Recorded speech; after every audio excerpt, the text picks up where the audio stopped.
Well, I don't have to waste time saying what's obvious, how pleased and grateful I am for this honor, which also offers an occasion to look back over the years.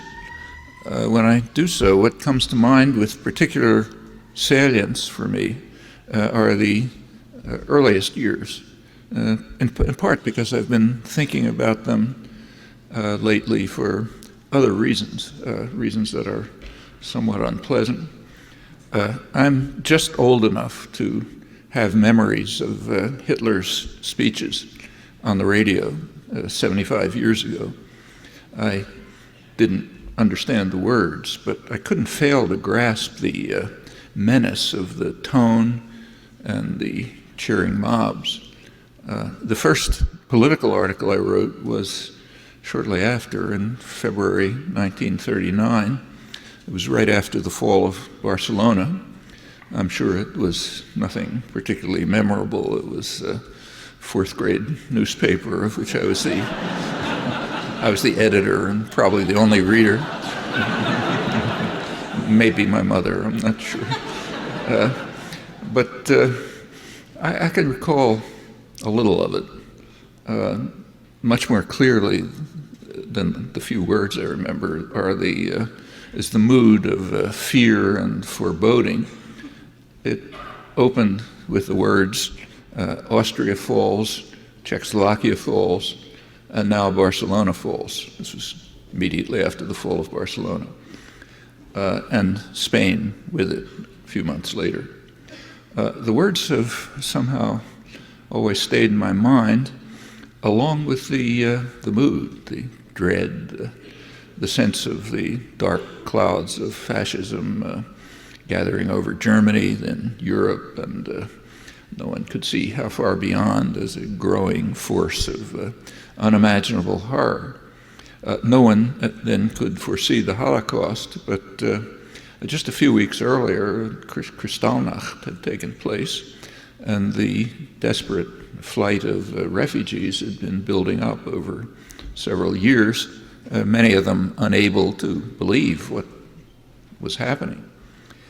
In those days, those same childhood years, I also had my first experience with critical intellectuals, what are often called radical intellectuals, though they wouldn't be called intellectuals by the way the term is standardly used. It's standardly used to apply to people with status and privilege who are in a position to reach the public with thoughts about human affairs and concerns. And since privilege plainly confers opportunity, and opportunity confers responsibility, the question always arises as to how they're using that responsibility. Actually, the article that Eric just quoted was based on an article by Dwight MacDonald in the mid-1940s on responsibility of intellectuals, which was about the same topic. And those were very live questions in those years.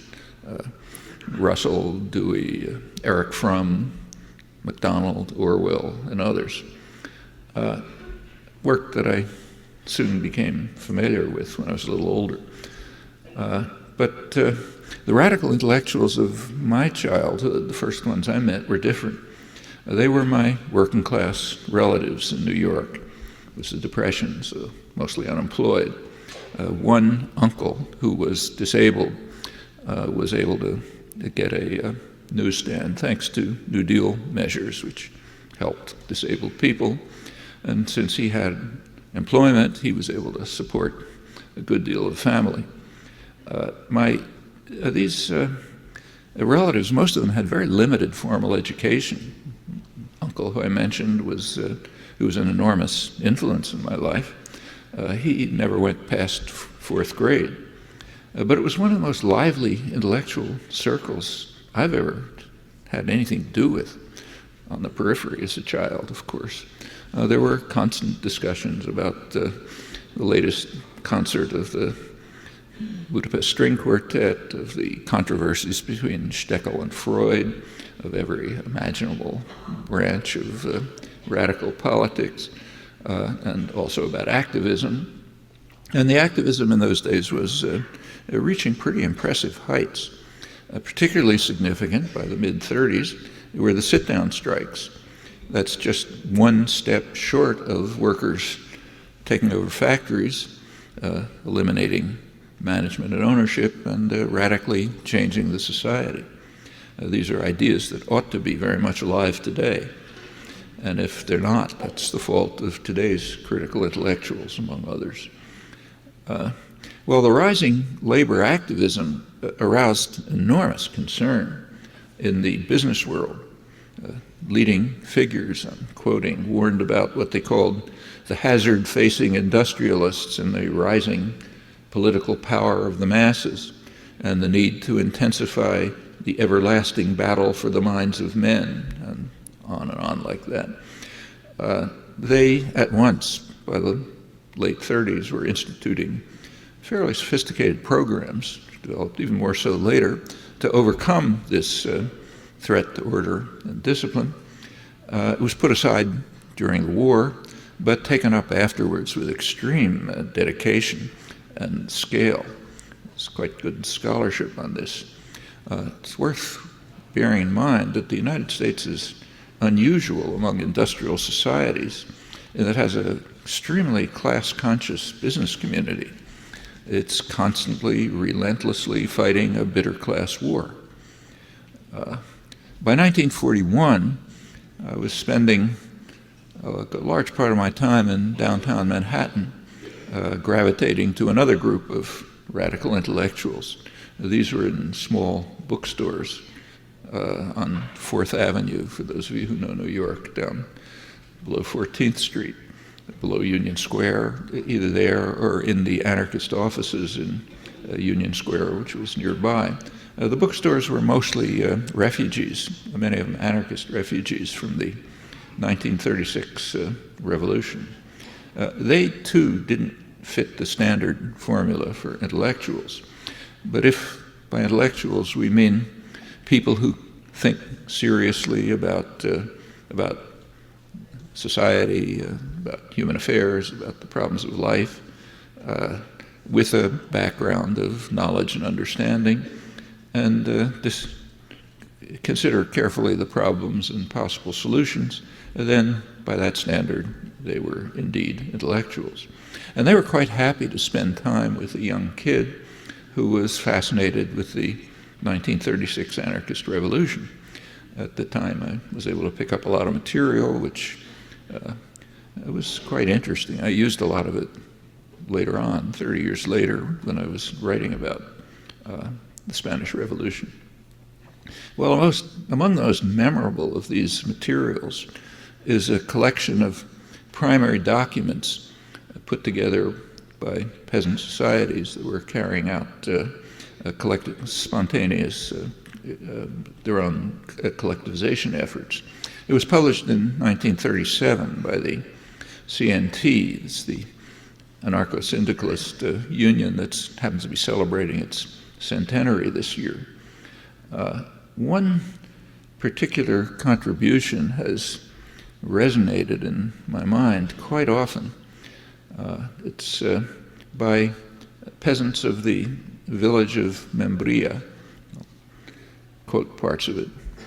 In the miserable huts of Membria live the poor inhabitants of a poor province. 8,000 people. The streets are not paved. The town has no newspaper, no cinema, neither a cafe nor a library. Food, clothing, and tools were distributed equitably to the whole population. Money was abolished, work collectivized, all goods passed to the community. Consumption was socialized. It was, however, a socialization of not of wealth, but of poverty. The whole population lived as a large family.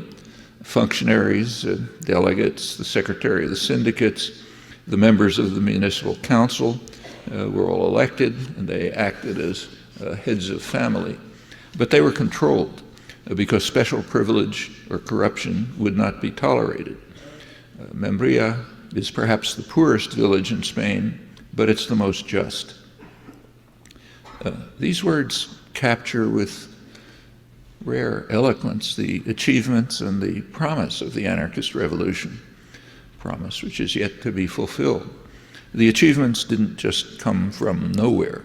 They were the outcome of many decades of struggle, of experiment, brutal repression. As I mentioned, the CNT, which is behind a lot of it, is celebrating its centenary, and that also meant learning, so knowing how to go on. This experiment of creating a world of freedom and justice was crushed all too soon by the combined forces of fascism, Stalinism, and liberal democracy. The global power centers understood very well that they must unite to destroy this dangerous threat to subordination and discipline before they turned to the secondary task of dividing up the spoils among themselves. That's what we call the Spanish Civil War. But the revolution was over before the Spanish Civil War really took off, crushed.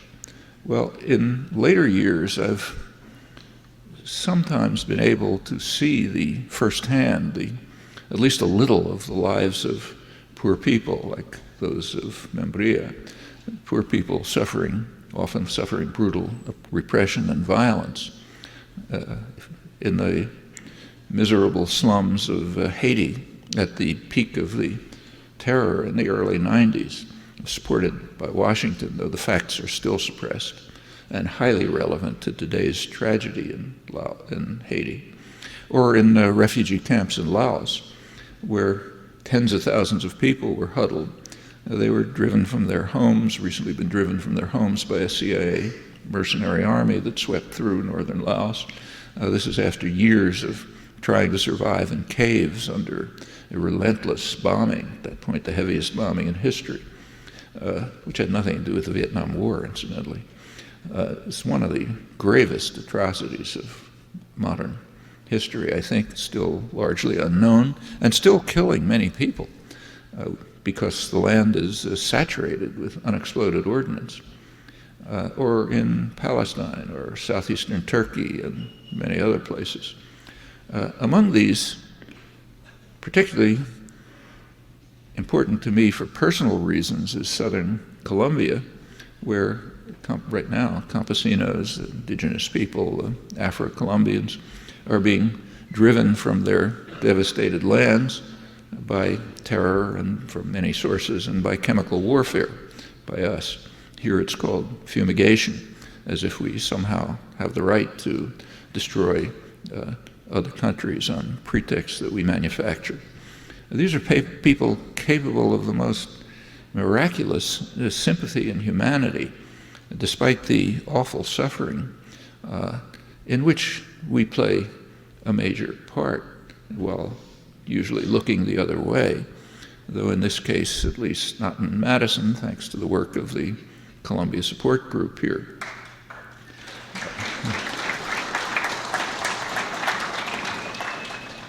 One of the things I learned in the anarchist bookstores and offices 70 years ago was that I had been wrong in taking the fall of Barcelona in 1939 to be the death knell for freedom in Spain.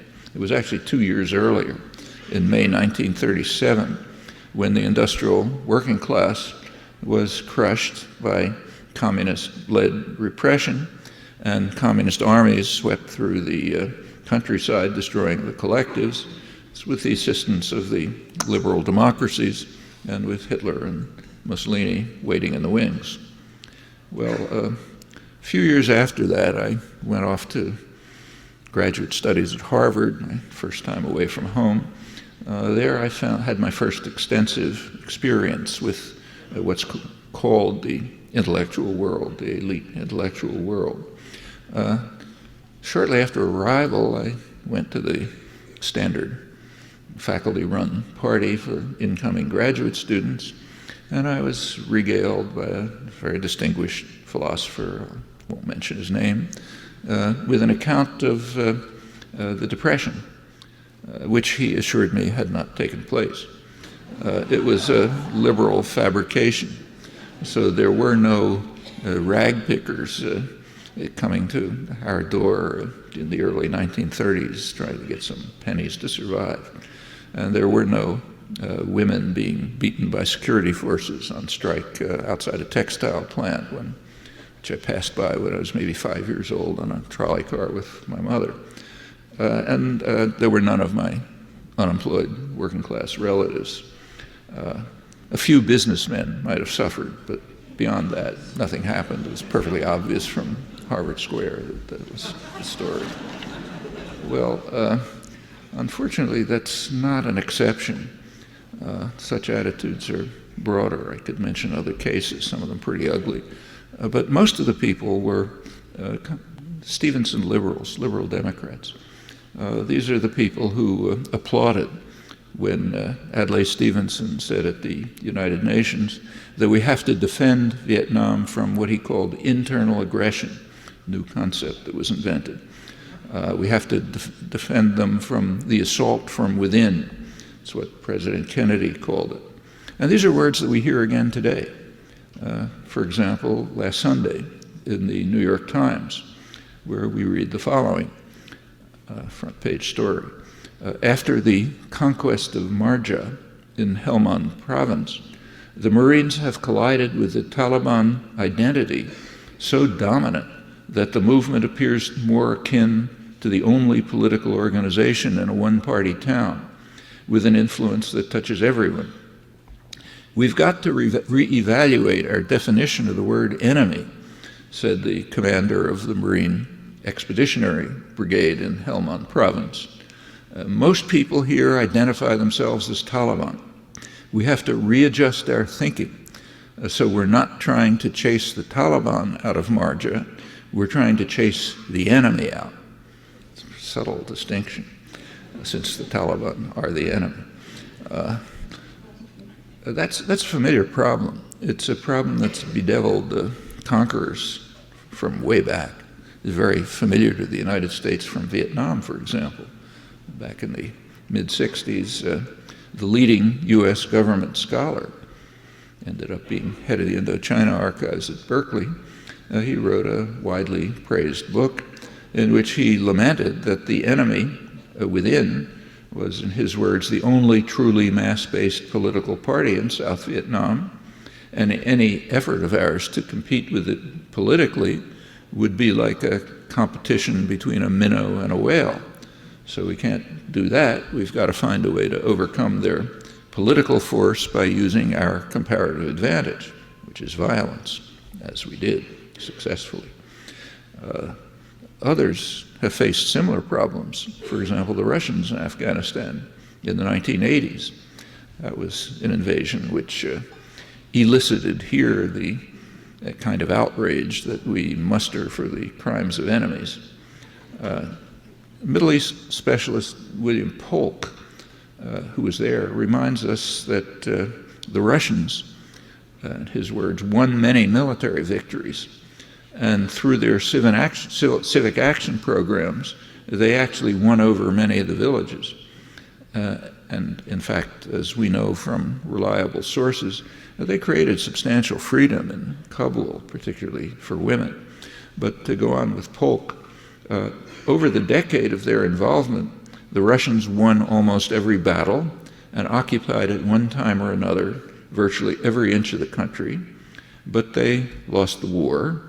When they gave up and left, the Afghans resumed their traditional way of life.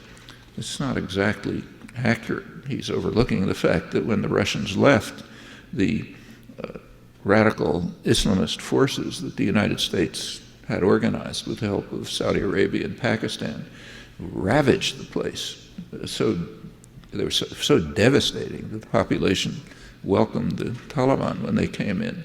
And many of them are now what we call the government, the warlord government of Kabul. The dilemmas that are faced by Obama and McChrystal aren't quite the same as those faced by the Russians.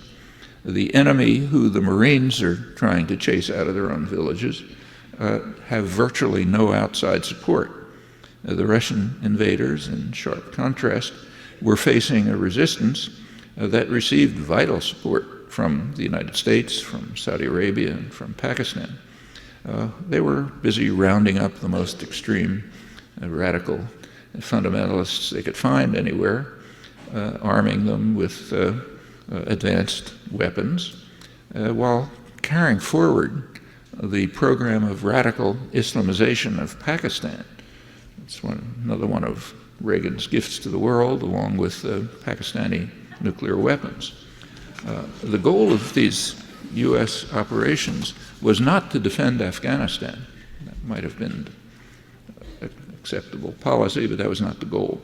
The goal was explained most clearly by the person in charge, the CIA station chief in Islamabad.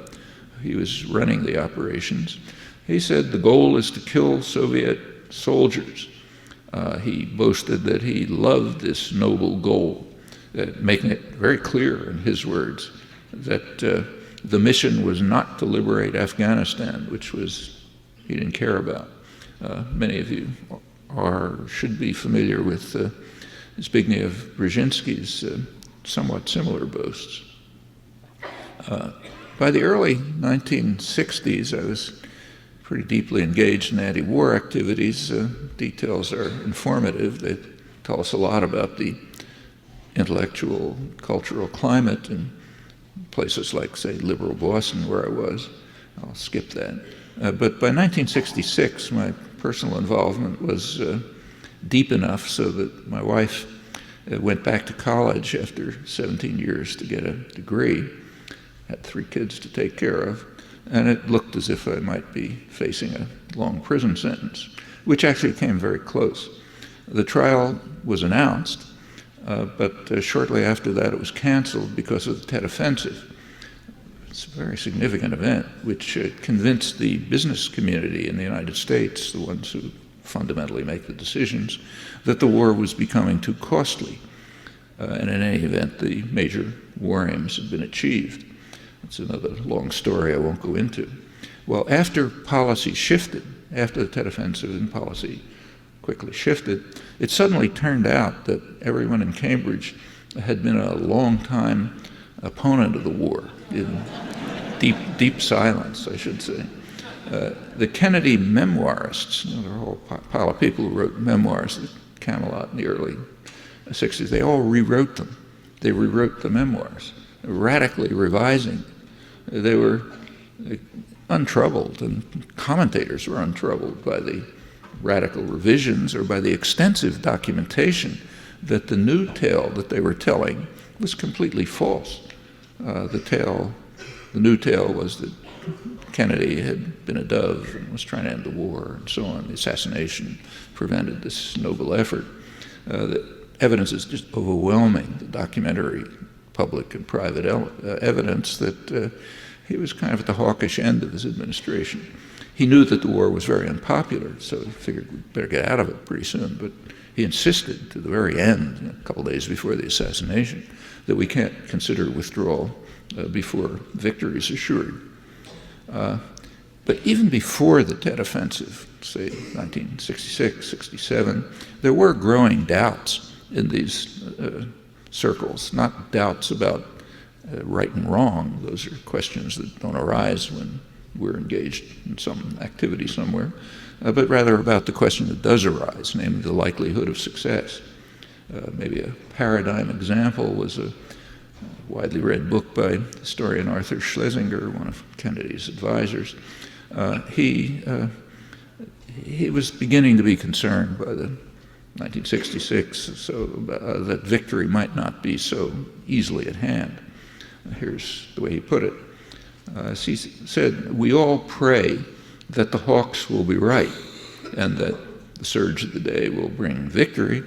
And if it does, we will be praising the wisdom and statesmanship of the U.S. government in gaining military victory." And then he went on to describe accurately what the victory would look like. Military victory while leaving the tragic country gutted and devastated by bombs, burned by napalm, turned into a wasteland by chemical defoliation, a land of ruin and wreck with its political and institutional fabric pulverized. So if that succeeds, we'll all be praising the wisdom and statesmanship of the American government. Remember, this is a liberal government we're talking about, and the liberal intellectuals. But he thought probably the escalation wouldn't succeed, and it would prove to be too costly for ourselves, so perhaps strategy should be rethought. And after the Tet Offensive, it was rethought essentially under instruction by the business world. Well, not that much has changed today when, say, Obama is hailed as a leading principled opponent of the Iraq invasion because he said that it was a strategic blunder. Those aren't new ideas. You could read that. You could have read that in Pravda in the early 1980s.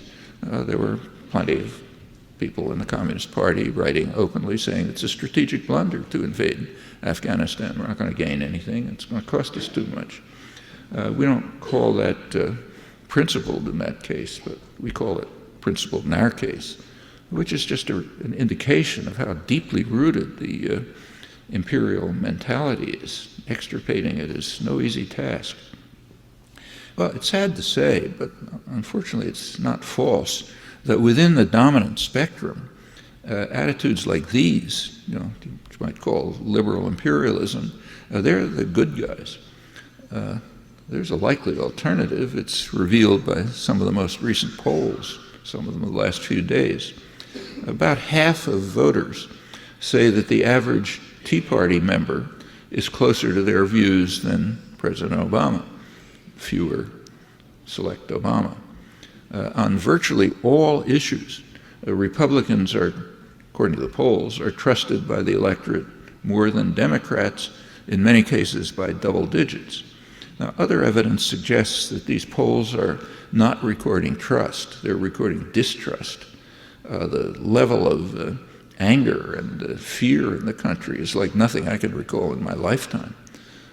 By comparison, the 1930s, where the Depression was much deeper, were sort of a period of hope. Somehow it's going to get better, we can do something about it. Not now. And since the Democrats are in power, and those are the attitudes, the revulsion over the current social and economic political world attaches to them.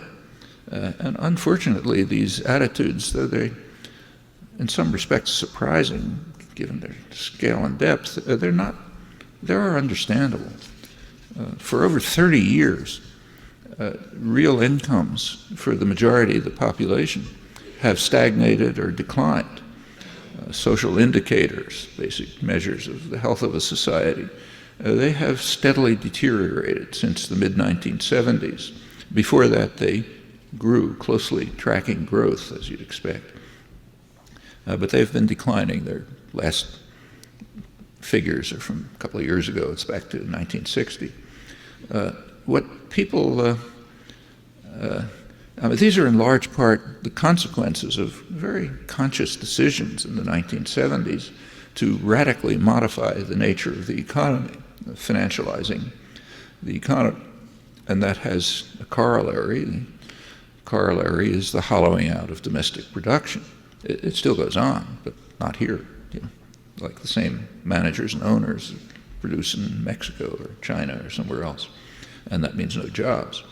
Well, what people see before their eyes and what's clearly fueling the anger and hatred is that the bankers who are primarily responsible for the current crisis and who were then saved from bankruptcy by the public, they're now reveling in record profits and huge bonuses, while official unemployment, which is way below actual unemployment, is at about 10%.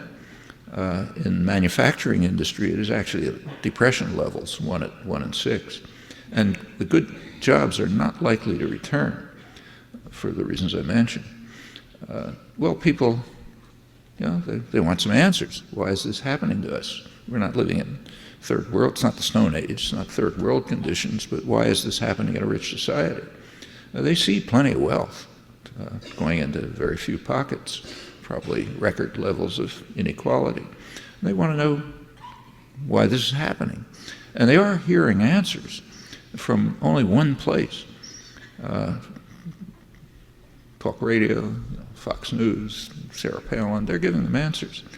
And the answers actually have some internal coherence. I mean, I spend a lot of time listening to talk radio while I'm driving, and it's interesting, shouldn't be laughed at.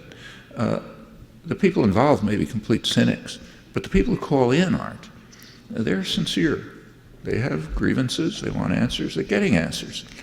And the answers are internally coherent. If you're willing to sort of suspend disbelief and forget what you know about the world, and it's not a joke, and enter into a kind of a world of irrationality and deceit, it does hang together. It's an answer. I think ridiculing Tea Party shenanigans is a serious error. It should be far more important, I think it is far more important, to understand what lies behind this and to ask ourselves a question. Why are these justly angry people being mobilized by the extreme right and not by forces that did so quite successfully during my childhood, in the days of the formation of the CIO and other constructive activism? Well, just take one illustration of the recent illustration of the operation of what you might call really existing market democracy, which doesn't have much to do with markets or democracy. Obama, his primary constituency is financial institutions. They have gained such dominance in the economy that the share of corporate profits has risen since the 1970s from a few percent to about a third, which is tremendous economic power. They preferred Obama to McCain, and they largely bought the election for him. It's their funding that carried it at the end. And they expected to be rewarded. And that's why you put your man in office. And they were. But a few months ago, responding to the very visible rising anger, Obama began to criticize what he called the greedy bankers and so on, who had been rescued by the public. And he even proposed some measures to constrain some of the things they do. And punishment for this deviation was very swift. The major banks announced at once, very prominently, front page stories in the New York Times, that if they were going to shift their funding to Republicans if Obama persisted with this offensive rhetoric. Well, he heard the message. Within a few days, he informed the business press that bankers are, as he put it, fine guys. He singled out for special praise the chairs of the two leading beneficiaries of public largesse, J.P. Morgan Chase and Goldman Sachs, his friends, great guys. And he assured the business world that I, like most of the American people, don't begrudge people seek success or wealth. He's referring to the bonuses and the profits that are infuriating the public. He went on to say this is part of the free market system. Not inaccurate the way free market is interpreted in state capitalist doctrine. Well, people see that, not very happy about it. None of this ought to be surprising. There was an incorrigible radical who talked about it a couple of centuries ago. His name was Adam Smith. You've all heard of him. He observed that in 1776, that the principal, he was talking about England, of course, he said the principal architects of policy in England are the owners of the society. In his day, they were merchants and manufacturers. Today, the multinationals and financial institutions. And the principal architects of policy make sure that policy will attend scrupulously to their interests, however grievous the impact on the people of England, and even more so on the victims of what he called the savage injustice of the Europeans abroad. He was speaking primarily of British crimes in India. That was a primary concern of an old-fashioned conservative with moral values. It might take Diogenes to find them today. But he's basically right. That ought to be a truism. It's one of the few principles of political science that's overwhelmingly supported. And obvious and denied, of course, like anything simple and revealing. There's a great deal of fevered discussion these days about whether or when the United States is going to lose its dominant position in global affairs to China and India, the rising world powers. And there's a particle of truth to these laments, but not much.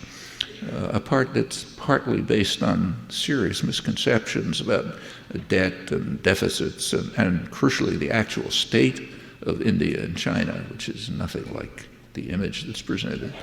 But also, much more seriously, I won't go into that, the discussions are based on a very serious misconception of the nature of power and its exercise. In fact, several misconceptions. One of them is Adam Smith's truism, but there's another one which dominates scholarship and discussion on international affairs. In these areas, it's common to identify the actors in international affairs as states which pursue something called the national interest. That's some mystical notion that's uniform for the CEO of General Electric and the janitor who cleans the floors. And this national interest is totally divorced from the internal structure of power, quite distinct from Adam Smith. Well, Smith actually had a sharper eye. And his radical truism provides a useful corrective to all of this discussion. So bearing it in mind, we can see that there is indeed a global shift of power, though it's not the one that's occupying center stage. It's a further shift, a substantial further shift from the global workforce to transnational capital. It's been sharply escalating during the last couple of decades, so-called neoliberal period, the period here of financialization and deindustrialization. And the cost is pretty substantial. It includes working people in the United States and those suffering much more severely, like, for example, starving peasants in India, where peasant suicides are rising at about the same level as the number of billionaires, and millions of protesting, probably tens of millions of protesting workers in China, where the labor share of national income is declining even more rapidly than it is in most of the world. China is indeed playing a leading role in these global changes. It's become pretty largely an assembly plant for a regional production system. So Japan and Taiwan and other advanced Asian countries export parts and components to China. They provide most of the sophisticated technology, and Chinese labor assembles it and exports it. Give one example. There was a recent study of this by the Sloan Foundation, which took as one of their examples an iPod that costs $160, and they estimated that $4, that's like 2% of the value added, was added in China. It's counted as Chinese exports, but they're not doing much except putting it together. There's a lot of concern, read all over the place, about the U.S. trade deficit with China, which is growing enormously. But there's less emphasis, and practically none except in the business press, about the fact that the trade deficit with Japan and Taiwan is sharply decreasing. Well, that's part of the same regional production system. And U.S. manufacturers are right in the middle of it.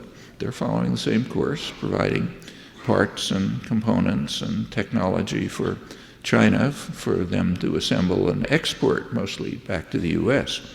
Well, for what Smith called the principal architects of policy, for the financial institutions, the retail giants, Walmart and so on, the ownership and management of manufacturing industries, and the various sectors closely related to this nexus of power, all of this is just heavenly.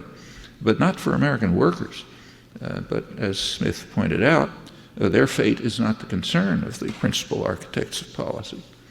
Well, returning to the charges against the greedy bankers, we should recognize in fairness that they have a they have a valid defense. They have a task. Their task is to maximize profit and market share. In fact, that's their legal obligation. If they don't do it, they'll be replaced by somebody who will. So that's an institutional fact, not because they're bad guys. Also an institutional fact is the inherent market inefficiency that you learn about in your first term of economics, an inefficiency that requires them to ignore what's called systemic risk.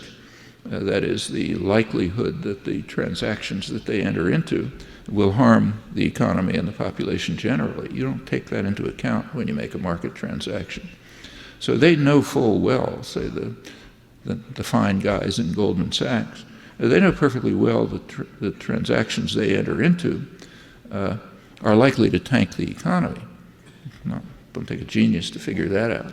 But these externalities, as they're called, are not their business. And they cannot be. Again, not because they're bad people, but for institutional reasons. It's also unfair to accuse them of irrational exuberance. It was Alan Greenspan's phrase in his brief recognition of reality during the artificial tech boom of the 1990s, late 90s. Actually, their exuberance and their risk-taking are quite rational in the knowledge that when the inevitable collapse comes, they can flee to the shelter of the nanny state, clutching their volumes of Hayek and Friedman and Rand and so on, and they'll be paid off. The government insurance policy, which is always there in the background, that's why they put these guys in office, that's one of the many perverse incentives that magnify what are inherent market inefficiencies. They could be overcome by regulation, but that would have to be carried out by officials acting for a different constituency, and not the constituency that actually puts them into office. Well, after the latest disaster occurred, the last couple of years, there was a discussion among leading economists about what was called an emerging consensus, that we must pay attention to the stability of the financial system as a whole and not just its individual parts. I happen to be quoting Barry Eichengreen, one of the most respected analysts and historians of the financial system. Two prominent international economists add that there's a growing recognition that our financial system is running a doomsday cycle. Whenever it fails, we rely on fiscal policies to bail it out. This response teaches the financial sector to take large gambles, to get paid handsomely, and don't worry about the costs. They'll be paid by taxpayers, the ones who are now flocking to the Tea Party movement. It'll be done through bailouts and a variety of other devices. And the financial system is therefore resurrected to gamble again and to fail again. The system is what's called a doom loop by the official of the Bank of England who's responsible for financial stability. It's understood, and it was understood years ago. In fact, in the late 90s, there was a book by two leading international economists called Global Finance at Risk, which discussed exactly this, the fact that the market inefficiencies of systemic risk are a doom loop, especially when magnified by the policies carried out by the architects of policy who owe their position to the people who own the society. So the regulation, if to the extent it exists, is very thin. Well, financial crises are bad enough. A lot of people are suffering from them, but they're much worse things. And the same logic applies. About a year ago, the business world was pretty impressed by the success of the insurance companies and big pharma in destroying the possibility of any meaningful health reform in sharp defiance of the public will. And that's a pretty serious matter. I mean, not only for the people who suffer from the dysfunctional healthcare system, but even on narrow economic grounds. We're instructed constantly that we're supposed to deplore the deficit. Well, question about whether we should, but if we do, we should notice that about half the deficit is attributable to unprecedented military expenditures. They're going up under Obama, and most of the rest of the deficit is attributable to the increasing costs of the virtually unregulated, privatized healthcare system, which is being preserved. It's unique in the industrial world. It's also unique in the gifts that are given to drug companies, promised again by Obama. That's over the opposition of a mere 85% of the population in this case. Last August, Business Week had a cover story celebrating the victory of the health insurance industries. Of course, no victory's ever enough, so they persisted in the struggle, gaining more, again, against the will of the large majority. That's another interesting story I'll have to put aside. Well, observing this victory, the American Petroleum Institute, backed by the Chamber of Commerce and the other great business lobbies, announced very publicly, again, read it in the New York Times, that they were going to use the model of the health industry campaigns, the successful campaigns to destroy health reform. They were going to use that model to intensify their already quite substantial propaganda efforts to convince the public to dismiss concerns about anthropogenic global warming. Now, and they did, and that's been done with great success. Those who believe in this liberal hoax have been reduced to barely a third of the population. The executives who are dedicated to this task know as well as the rest of us that the liberal hoax is quite real and the prospects are pretty grim, but they're fulfilling their institutional role. The fate of the species is an externality that they ignore, and they must ignore to the extent that market systems prevail.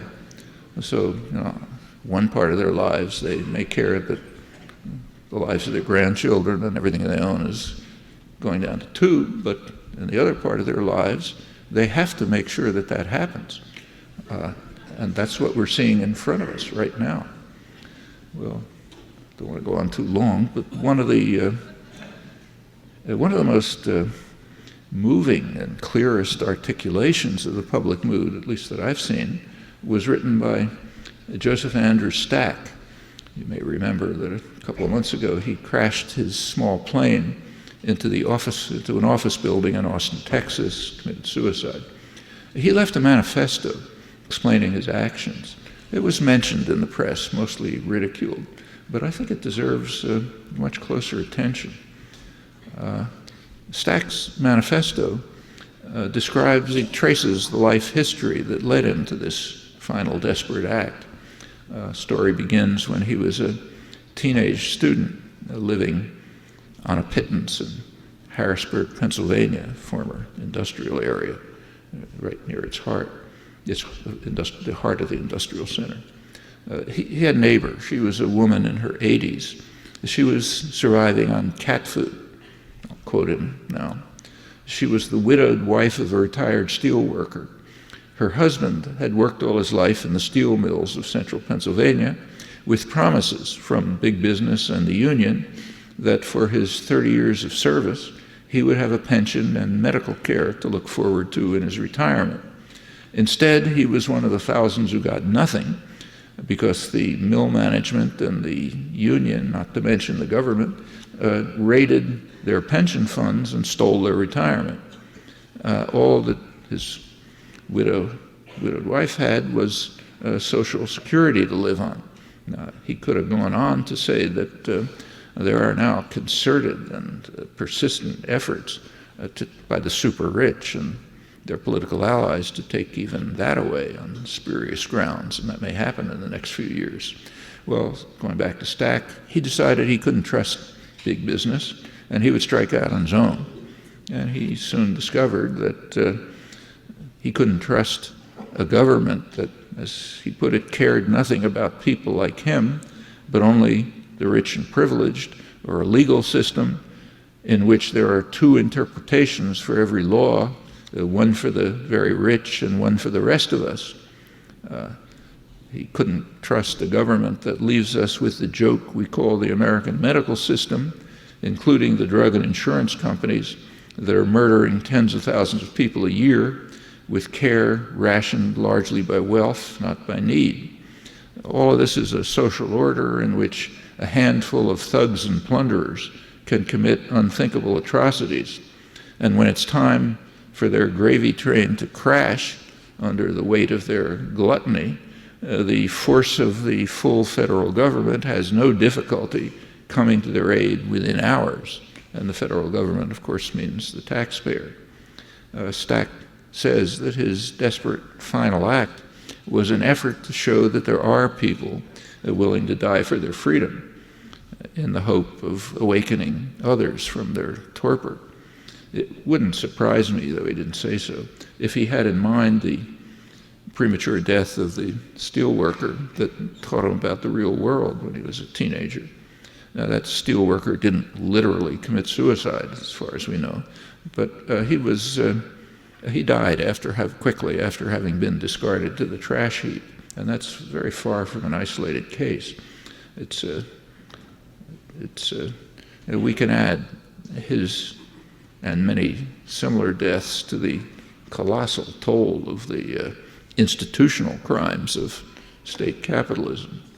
There are poignant studies of the indignation and the rage of those who have been cast aside as the state corporate programs of financialization and deindustrialization have closed plants, destroyed families and communities. Incidentally, rather similar studies of similar reactions in Chinese areas, sometimes called the Rust Belt, where similar things are happening. These reveal the sense of acute betrayal on the part of working people who believed that they had fulfilled their duty to society in a kind of a moral compact with business and government, only to discover that they were just instruments of power and profit, cast aside when they were no longer useful. These are truisms from which they had been carefully protected by the doctrinal institutions. While reading Joe Stack's manifesto and a lot of other stuff like it, I do find myself recovering childhood memories and a lot more that I didn't understand at that time. The Weimar Republic, Germany, was 20s and early 30s. That was the peak of Western civilization. It's worth remembering that. In the sciences, the arts, and literature, it was also regarded as a model of democracy. Through the 1920s, the traditional ruling parties, the liberal and conservative parties, they entered into decline, inexorable decline. And so that was well before the process was intensified by the Great Depression. In 1925, General Hindenburg, Prussian aristocrat, was elected president, and the coalition that elected him was pretty similar to the mass base that swept Hitler into office 8 years later, that compelled the aristocratic Hindenburg to select as chancellor what he called the little corporal, who he despised, but he had to do it because of the mass support. As late as 1928, the Nazis had less than 3% of the vote. 2 years after that, the most respectable Berlin press was lamenting the sight, I'll quote them, of the many millions in this highly civilized country who had given their vote to the commonest, hollowest, and crudest charlatanism. The public was becoming disgusted with the incessant wrangling of Weimar politics, democratic parliamentary politics, and the service of the traditional parties to powerful interests, and their failure to deal with popular grievances. And at the same time, they were being drawn by persuasive forces that were dedicated to upholding the greatness of the nation and defending it against invented threats in a revitalized, armed, unified state, which was marching on to a glorious future led by the charismatic figure who was carrying out what he called the will of eternal providence, the creator of the universe. That's the way he orated to the mesmerized masses. These are these speeches I was hearing and not understanding, but sort of grasping in some sense back in the mid-30s. By May 1933, the Nazis had largely destroyed not only the traditional ruling parties, but also the huge working class parties, and they were enormous, and also their associations, which were very powerful and rich. They were gone within a few years. The Nazis declared May Day 1933 to be a workers' holiday, first time. That was what the big left parties had never been able to achieve. And many working people took part in the enormous patriotic demonstrations on May Day 1933, more than 1 million people estimated in the heart of what was called Red Berlin, left-wing working-class city. They joined farmers, artisans, shopkeepers, petty bourgeois, paramilitary forces, Christian organizations, athletic clubs, military clubs, and the whole rest of the coalition that was coalescing as the center very quickly collapsed. By the onset of the war, probably 90% of Germans were marching enthusiastically with the brown shirts. Well, the world's too complex for history to repeat, but there are some unpleasant memories reverberating, and there are lessons to keep in mind. I'll have to expand on them. For those who want to choose the vocation of critical intellectuals, there's no shortage of tasks. That's true whatever their station in life, whether they're called intellectuals or not. They can sweep away, they can try to sweep away the mists of carefully contrived illusion and reveal the stark reality, which is often quite simple when you clear away the mists. They can become engaged directly in popular struggles. They can help organize the countless Joe Stacks who are destroying themselves and maybe the world, and they could join them in leading the way to a better future. Thanks.